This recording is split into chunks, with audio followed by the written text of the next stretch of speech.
Good evening, everyone, and welcome to the TNT Cooperative Learning webinar. Thank you very much for joining us wherever you are. Thank you to our regulars who often come of all the webinars we've done so far, and also to the new people that have joined us for the first time this evening. Myself and Avril are both teachers. We teach secondary science, and we started this during the pandemic a couple of years ago, just to give back to teachers in terms of sharing the knowledge with all teachers to help student outcomes wherever you are in your classroom. And we've done tons and tons of webinars so far, and we've had some fantastic guests. And tonight is no exception as well. We're joined by Drew Howard, who is an expert. He's a teacher also, I believe, in the primary sector. And he's going to talk to us about cooperative learning. So if you've learned about cooperative learning before, you might learn a lot from this. If it's the first time, then you'll probably learn even more. So welcome to Drew and welcome to Avril. So Avril's just going to talk through a couple of the details of tonight's webinar. So to communicate with us this evening, all you need to do is you can use the Q&A function, and also there's the chat function as well. So if you want to ask us or Drew a specific question, please use the Q&A function, and you can use the chat function to share any ideas with any of the other attendees. And at the end, if we've got some time, hopefully we will, we'll be able to put those questions to Drew. And if there's things we can answer while the webinar's on, me and Avril will do our best to answer those. So without further ado, let's hand over to Drew, who is going to talk us through cooperative learning. Over to you, Drew. Hi, good evening, everyone. Thanks for giving up your evening and attending this. My name is Drew Howard. I'm the Director of Primary Curriculum and Pedagogy for a trust called Boudica Schools Trust in Norfolk. Jacob Verdelin, who is the co-author of the book, The Beginner's Guide to Cooperative Learning, can't be with us this evening.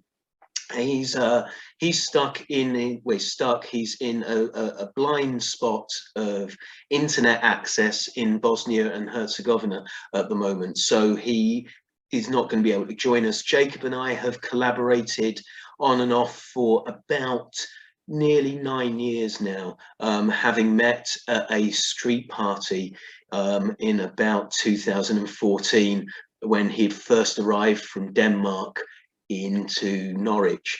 So we've been working together very closely in all that time, and finally managed to complete the book of The Beginner's Guide to Cooperative Learning during lockdown, which was, I have to say, probably lockdown presented us many opportunities, and actually being able to write a book was one of them. So thank you very much for attending and coming along today, and I'm looking forward to your questions later. So next, I think. Okay, so just first of all, just to make a few points around this. This version of cooperative learning, before we begin, this is a real disclaimer about this. For a start, this is not group work. Group work has some positives and also a lot of factors which hinder it, particularly in the context of schools today. The most notable constraint is the lack of individual accountability in group work, and the fact that it can cloud the teachers and your ability to provide accurate, specific individuals with feedback, particularly when misconceptions arise. Second, this version of cooperative learning is not competitive. Some versions of cooperative learning ask for groups or pairs or individuals to try to finish tasks or gain points for, in inverted commas, right answers. And often this can detract from the learning goals, the learning outcomes that are set. And therefore, this version, there are no requirements for you to be competitive at all. And finally, cooperative learning, and the version that we call it, is not designed to be a straitjacket for your teaching. The clips, the cooperative learning interactive patterns, are there to support your modelling and teaching of the learners in your class.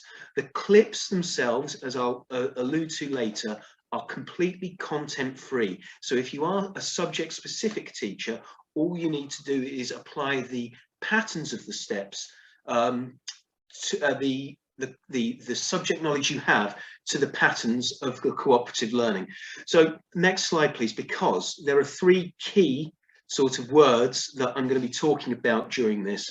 One of them is modelling, which is And so I just want to be very clear about this. The modeling is how you demonstrate a concept, a method, a thought process, a pattern, what you want the learners to actually do.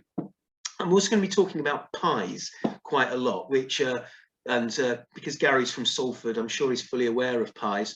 And this is basically an acronym for positive, individually accountable, equal and simultaneous. And we're going to look at these later. And for this version of cooperative learning, we're going to be talking about clips. Now, clips are cooperative learning interactive patterns. And we're going to look at that now. So next slide. So basically, a cooperative learning interactive pattern is a step-by-step set of instructions which help control interactions between individuals to ensure that each person in the learning has the opportunity to explain their thought process and, importantly, the opportunity to hear others. A clip, a cooperative learning interactive pattern, are not subject specific.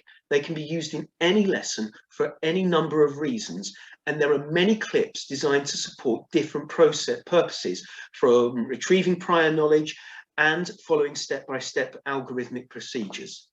The last point is that clips become second nature. As they become second nature, and they are very simple patterns, they free up working memory so that learners can engage with the materials.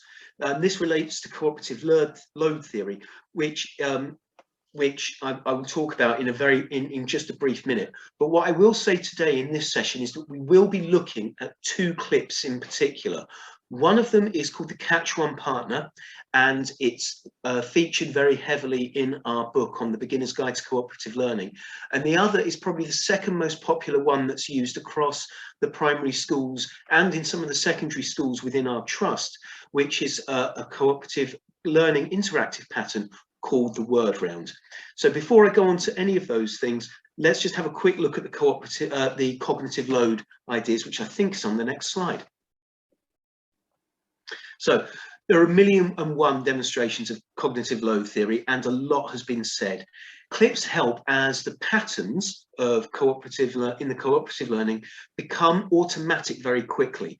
Cognitive load obviously refers to the amount of information the working memory can hold at any one time, and most people, depending on which areas you read, can handle a cognitive load of between 3 and 7 separate pieces of information.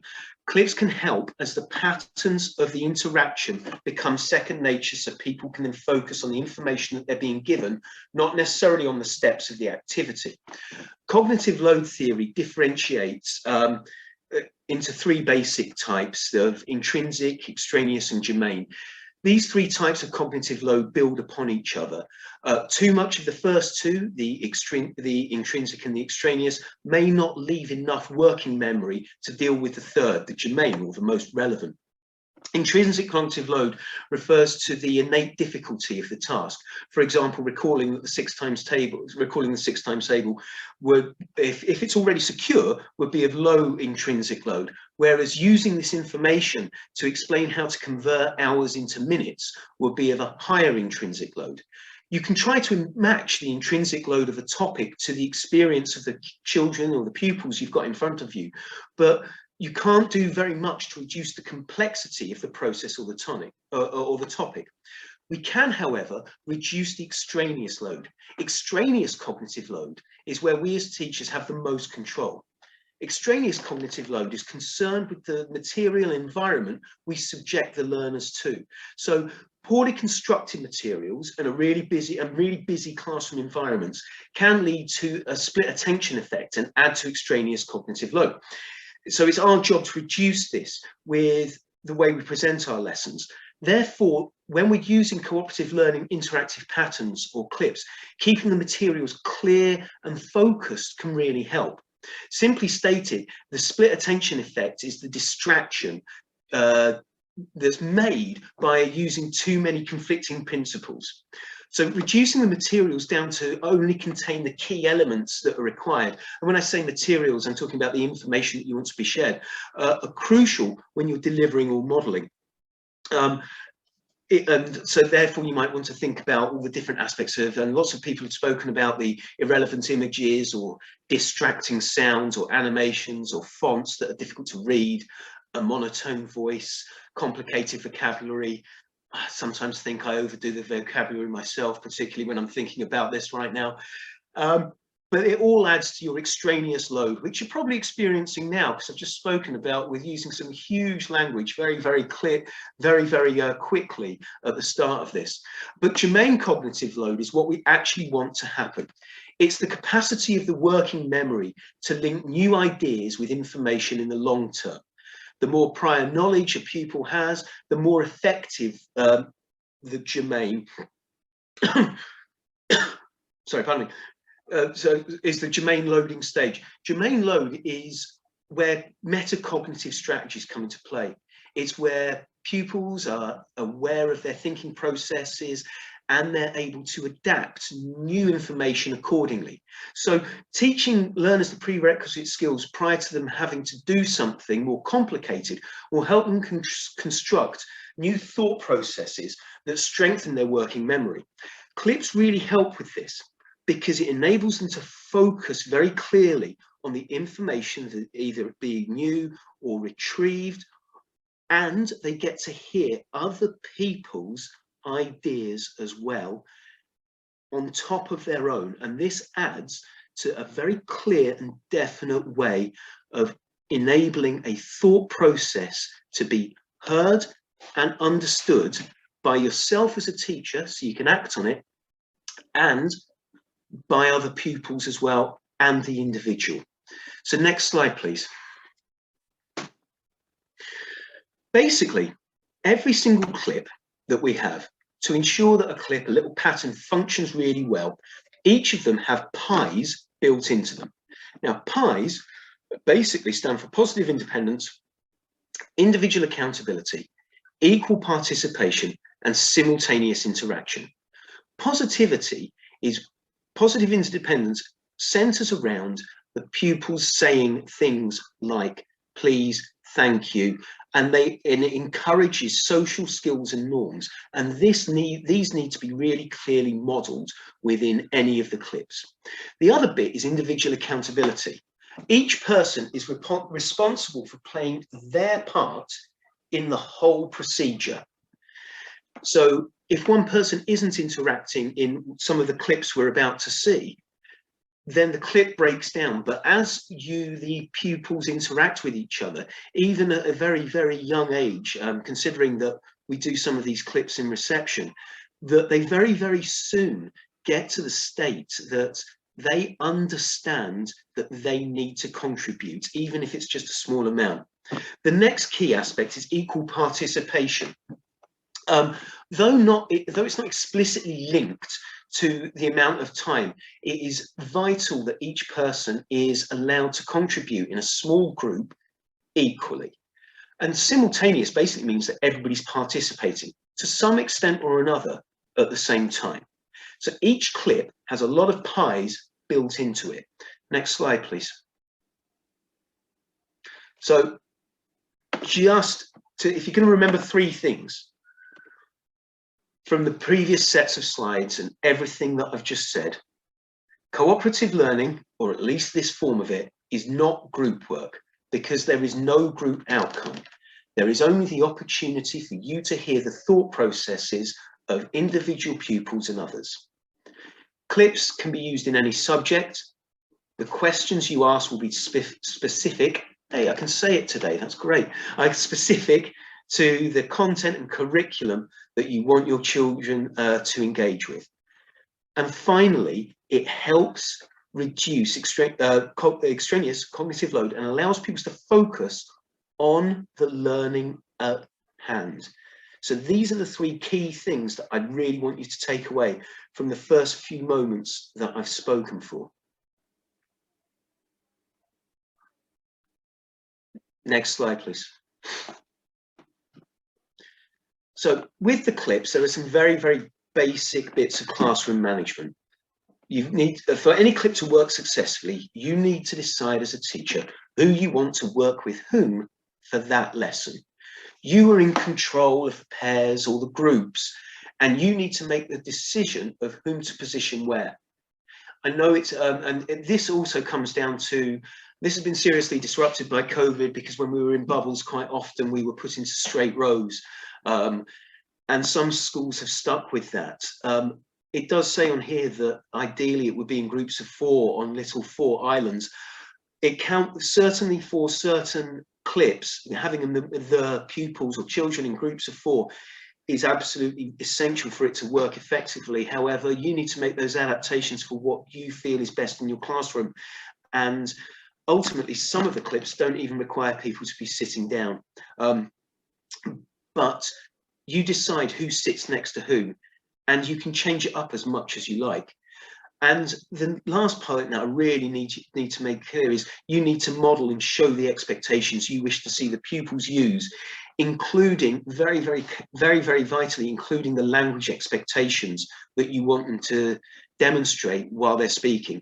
So this is where some of the aspects of sentence stems and the deep oracy skills that people are discussing at the moment come very heavily into play. Next slide, please. So we're going to talk through and then see a little video for the clip that I'm about to describe for you. So this clip is the step from what's called a catch-one partner. A catch-one partner, these are the steps required for it. Basically, it's pupils interacting with each other and answering and giving their thought processes. The modeling or instruction which precedes it, which comes before it, sets the language expectation. The version you're about to see has materials which pupils handle. So when you see the video, you'll see a little bit of a demonstration, a little bit of me doing some teaching, and then the pupils getting up and walking around and talking to each other. And they'll be holding little cards while they do it. And the cards are ones that I've written, pre-written and given out for them.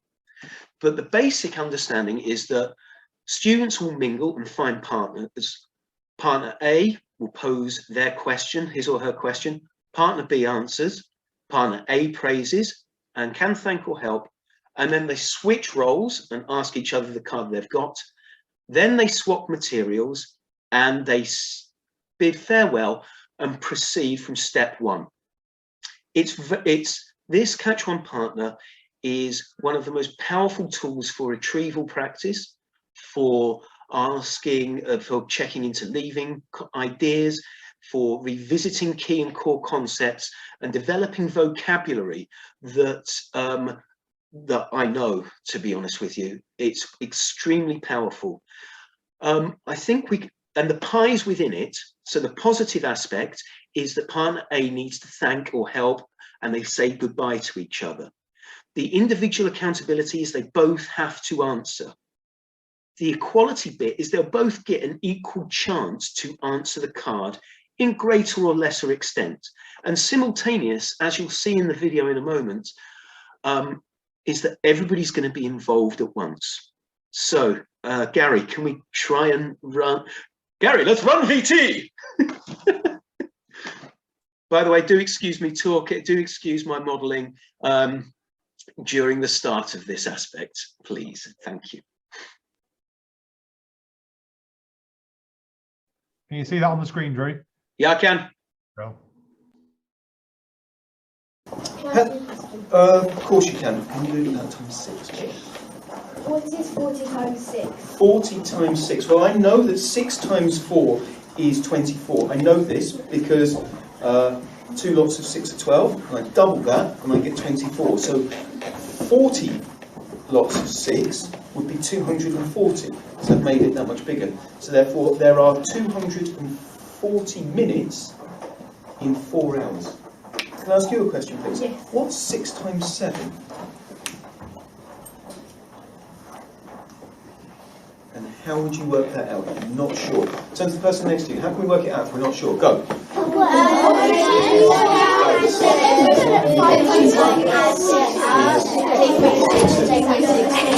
3, 2, 1.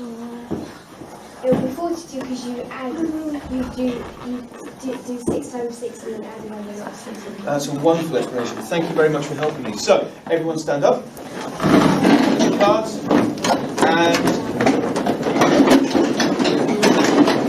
bingo. And catch one card. Go.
Okay, so thank you, Gary.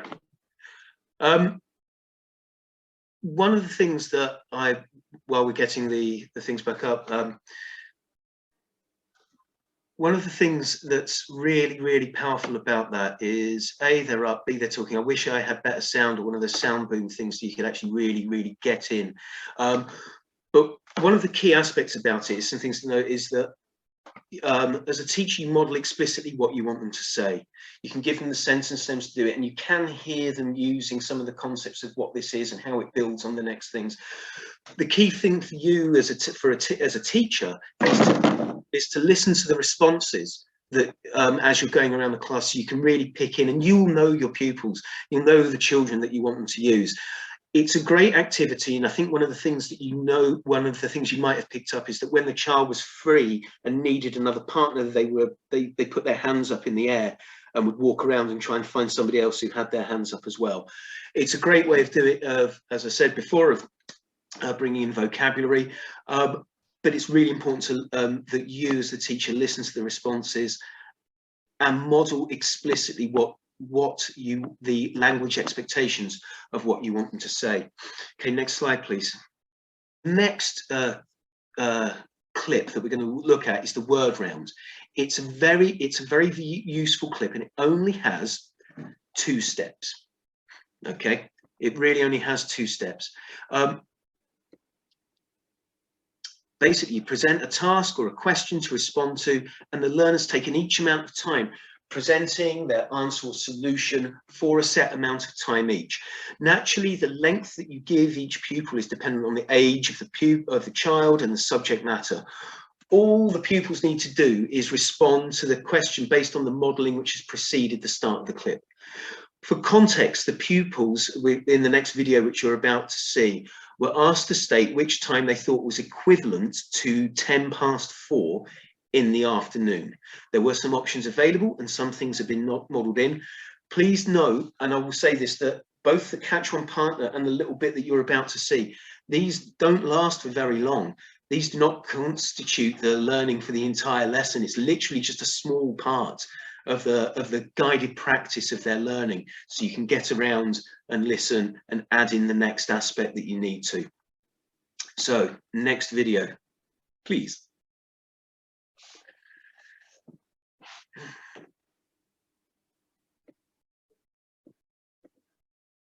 Can you see that now, Drew?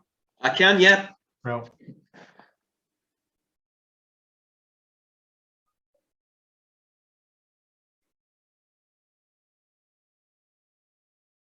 Explain how you. There we go, that's it, perfect. Start with person, we're going to start with person 4, okay? Go. I think, obviously it would be 10 minutes past the time because the minutes don't change in the 24-hour clock, does it? But the hours would be different because 24-hour clock hours change. So it would be 16 because 12 to 4 equals 4 hours, so and 12 and 4 is 16. Next person, off you go. Well, it'll be 16 because, as Alison said, the hour hand doesn't change, but the minute hand will change.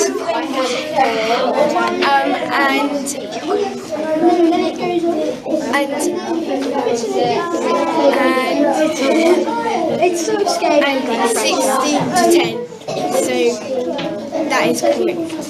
The next person, off you go. So as it's it'd be also midday.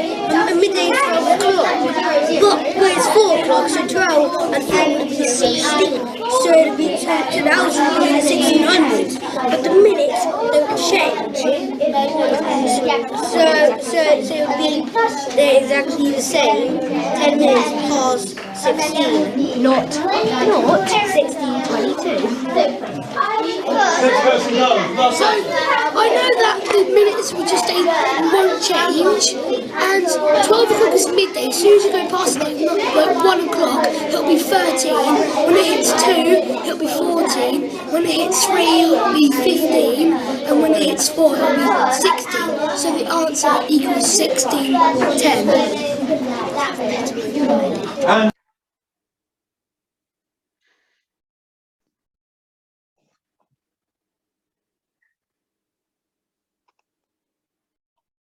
Okay, so just some things to note.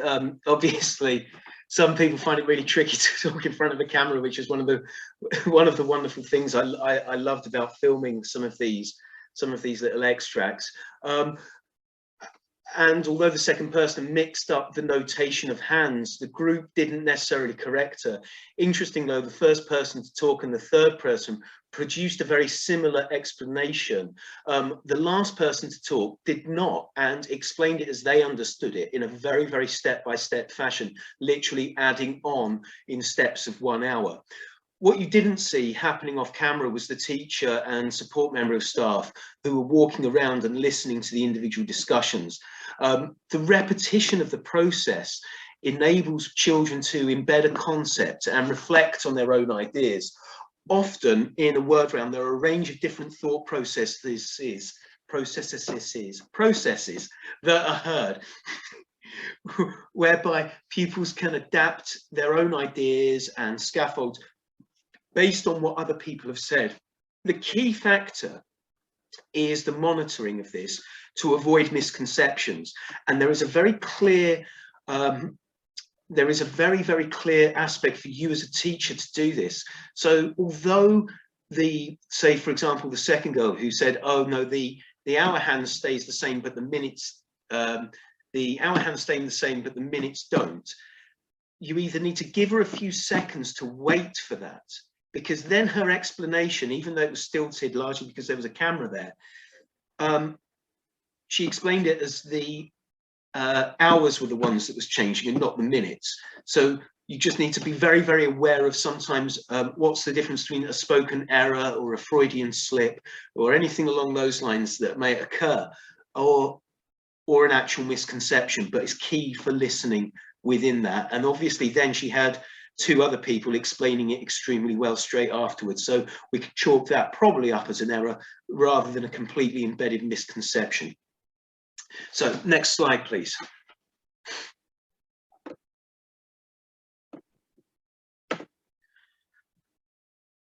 So this is just another stop card, basically, just to remind us that it's not group work.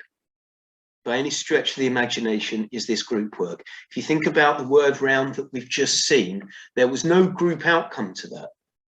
They were all working on the same question or a similar explanation or concept, but there was no group outcome. They weren't being graded or assessed on the outcome as the group. The next aspect is that you need to model really carefully and use the language that you want the pupils to use. because it's only by doing that that you can expose them to the higher order words that you want them to do, the straightforward bits, the expanded thought processes that you have, so that they can actually deeply understand a concept. And by talking about it, you'll hear where their misconceptions are and how they're then able to apply these other skills to different ideas. And the other thing I'd really like you to take away from this is that clips are part of the practice and not the end product by any stretch of the imagination. This is the key aspect to it, because it's not group work. Because if it was group work, there would be an outcome for the group to be able to come up with an idea. I'm not saying there isn't a place for that, but I'm saying that for practice sakes, the clips are there to be part of the practice. Those are the three key bits that I'd like you to take away from this. I've seen some questions popping into the chat, and I'm happy to answer those now, Gary, if that's all right. Yeah, that's fine. So can you see them on the screen, or do you want me to read them to you? I'll see if I can see them on the screen, if that's all right. Okay. Molly said, interesting that repetition was minimal. Was this a mixed or similar ability group? It was in the word round clip. Molly, that was a mixed ability group. There were pupils who were operating at various different mathematical levels. From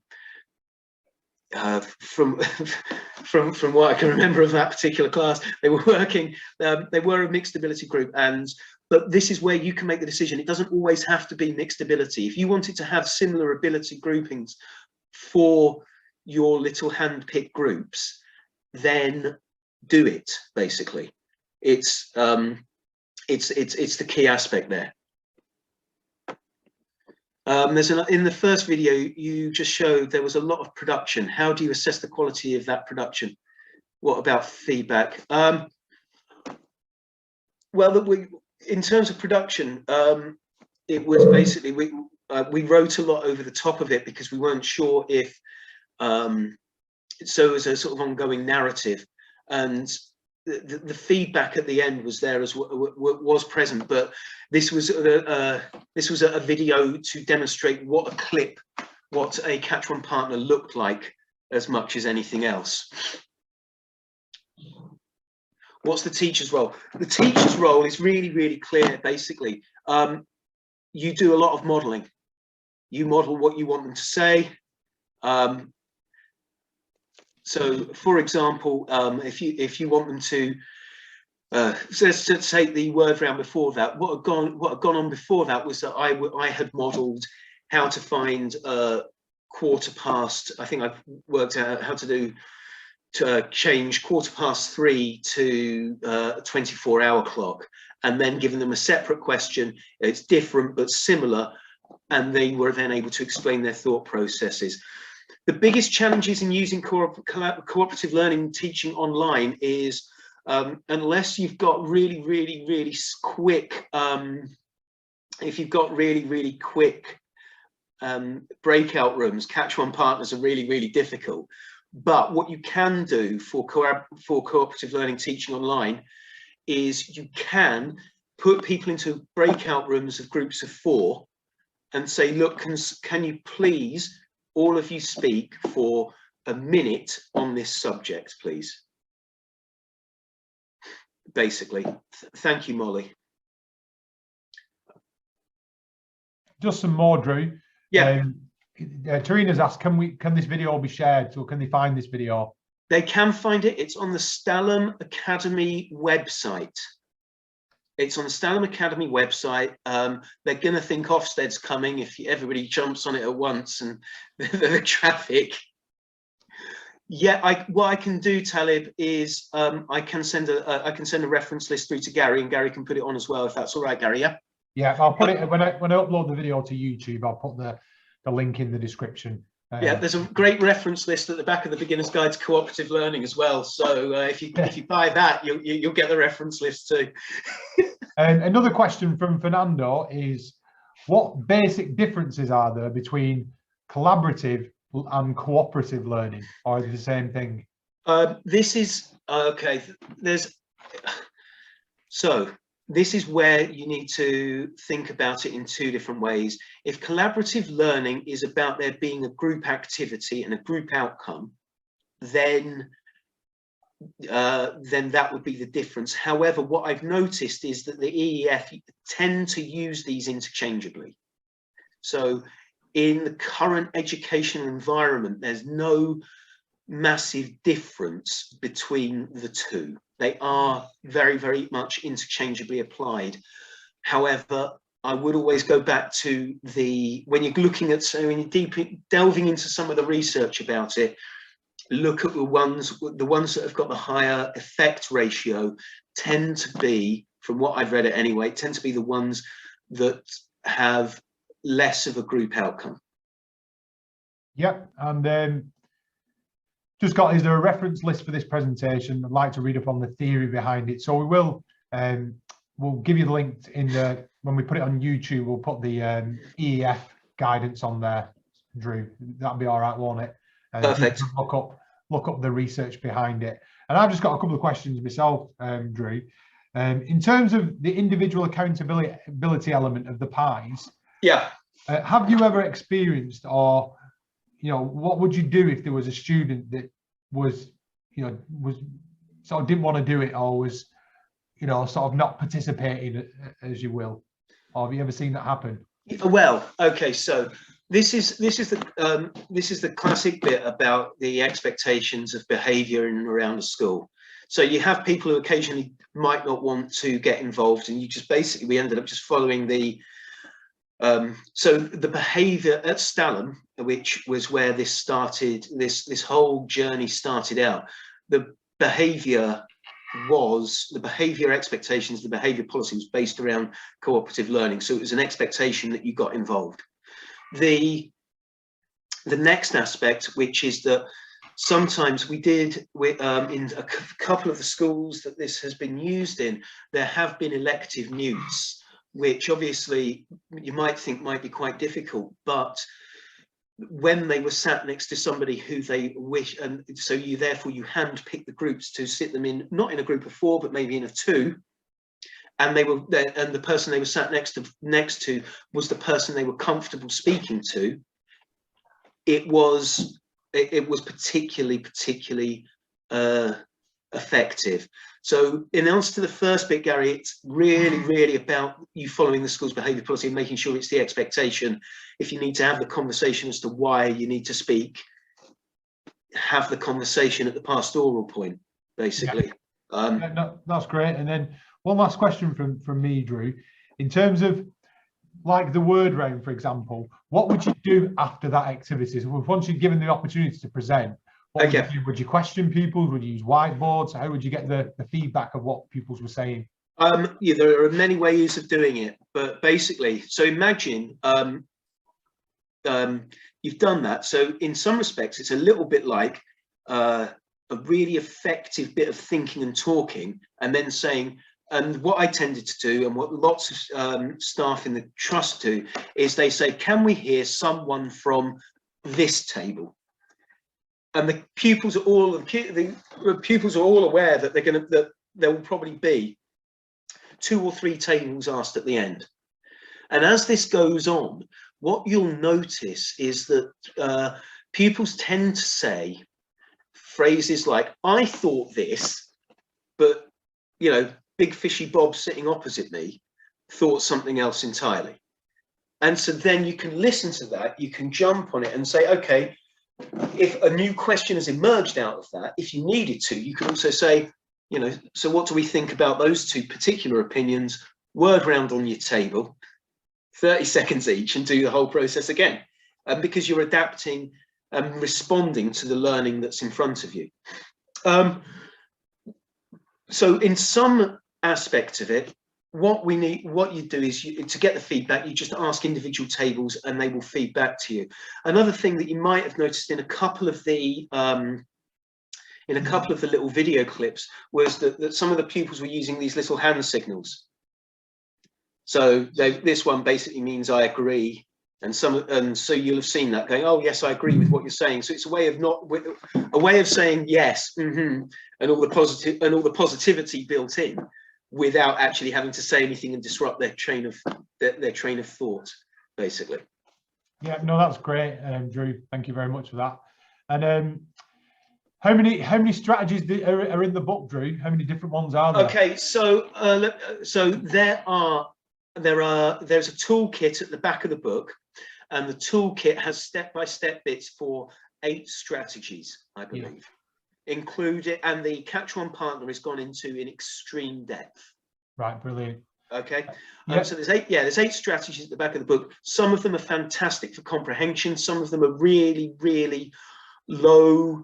A lot of them require practically no real preparation to be able to do. And once the kids know the patterns, they get to know them very well. And if you're thinking about implementation of it, I would always recommend don't introduce more than 3 clips at any one time. And I would, from my perspective, I think we spent the first week as a whole school just doing catch-one partners and word rounds whenever we thought it was appropriate, basically. Yeah, that's a great tip, that. So I just want to say thank you, Drew, for giving up your time this evening. Really appreciate you coming along, sharing some of that knowledge. I mean, I've learned something from that I'm going to implement when I'm teaching. It's a great way, and I think especially with, like you say, with classrooms being in bubbles and that you know, teacher front standing there, and it's been very hard, hasn't it, to get students to sit with each other and talk to each other. I think now more than ever, now that I know in the UK that it's been relaxed a little bit, that you can do that, and we should be getting kids to talk and share ideas. I think it's really important, rather than the teacher-student sort of thing. So thank you very much, Stu, and hopefully Jacob's okay, and say hello to him when you see him. And then just thank you to another couple of companies who have sponsored this webinar and given us some prizes to give away to you guys. So we've got Elementary Technology, who always let us use their Zoom webinar software, which is quite expensive. So thank you, Elementary Technology. Fernyhough Publishing, who are going to give away some books tonight of Drew and Jacob's book as prizes. And the one thing I love about Fernyhough Publishing over the other publishers, they always have this section on the website with like new and upcoming books. So you can always look ahead at what's, you know, coming up in the future. And oh, that's really good. I'll pre-order it and stuff like that. So that's one thing that I think is quite advantageous about Fernyhough Publishing. And they've supported loads of our webinars as well and given loads of free stuff away. So we love them. 2 other organisations, if you've not seen these already, quite a lot of Twitter posts I see these. So Evidence-Based Education, they do a lot of research, they do training courses, that kind of stuff, and publications. So you can check out that. There's quite a lot of free stuff as well that you can see, which is really, really good. And they're giving us some prizes tonight. And Inner Drive, again, they have lots of publications. They do lots of training for staff and teachers. And they've got some really, really good infographic stuff, which are really easy to read and look at. You might have seen some of those on Twitter. So winners from our last webinar, we gave away some prizes. So Elementary gave some 25 Amazon credit vouchers. So Helen Farmery and Sarah Johnson won those. So congratulations to you. Our famous TNT mugs, we're running out of, unfortunately. Molly Russell, I think, who's here tonight, and Greta Nolan. And also we gave away some copies of the Inclusive Classroom from Daniel Sobel last time, from Nia Ifans in Wales and Ashley Gray, I think, in Scotland. So well done to those people. We'll get those prizes out to you as soon as possible. And on to the bit I always love, the competition for this webinar. So we have 2 copies of the Beginner's Guide to Cooperative Learning by yours faithfully, Drew and Jacob. We've also got Evidence-Based Education run a course, an online course, which is called Assessment Essentials course. So it's loads and loads of hours of online training on assessment in classroom. So that might be great if you want to brush up on your assessment practices in your classroom. And I think it's worth about £100 or something like that. So it's a really, really good prize. And I know the training from Evidence-Based is excellent. So we're giving that away as well. And then also we've got 2 copies of Release Your Inner Drive, which is, you can see on the screen there, from Inner Drive, and also 2 copies of the Science of Learning publication, which they've produced as well, which are both fantastic books. They've sent me them already, ready to send out, and I've had a quick look through. They're really good. So if you've got to get your hands on those, I am now going to do this so I don't forget. I'm going to copy and paste this form into the chat. Now, it may also, when you leave this webinar, it may also automatically load up, and I'm going to put it in the chat anyway for you to fill in your feedback. So that's all you need to do is give us feedback on the webinar, and we'll close the competition on the 1st of April at 3:30, and we'll announce the winners the week after on social media. If you do want to join us on social media, not already there.